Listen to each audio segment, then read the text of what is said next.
Hier venaient ces images, en l'occurrence c'est Borodianka, elles sont extrêmement impressionnantes.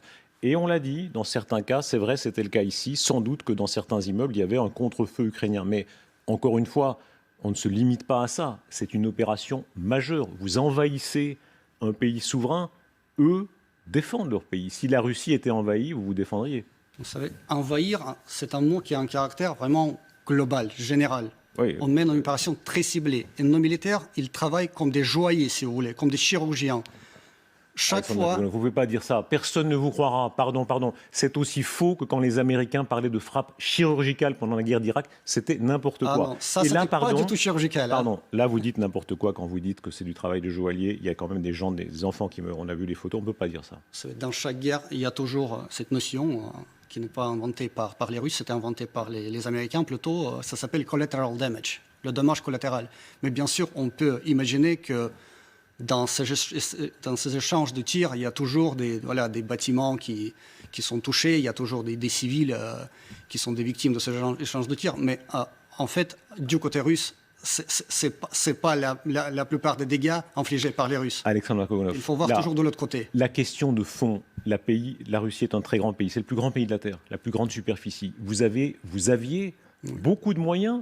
On peut comprendre que l'OTAN s'avance vers vous, effectivement, et elle a sa part de responsabilité, non pas dans la guerre là, mais dans l'enchaînement historique. Bon, mais vous avez le grand pays, vous avez des moyens économiques, vous avez des hackers même, intelligents, qui peuvent mener toutes sortes d'opérations tordues, mais c'est encore pacifique. Là, vous avez franchi un seuil. Est-ce que vous n'avez pas commis une erreur fatale? La Russie, c'est un grand pays, c'est le fait. Ça, c'est vrai. Mais c'est un pays aussi qui a besoin d'assurer sa propre sécurité. Et ce n'est pas la Russie qui a franchi le cap. Alors qui l'a franchi et quand? Écoutez, c'était franchi il y a très longtemps par nos soi-disant partenaires occidentaux.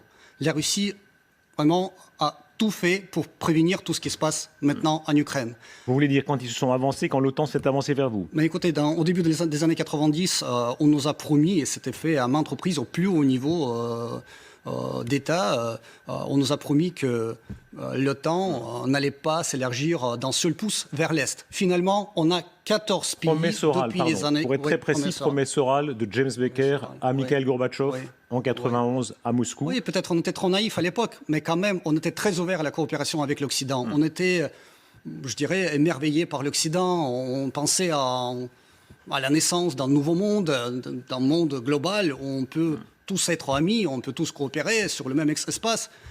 La Russie même avait des ambitions d'entrer un jour dans l'OTAN, imaginez.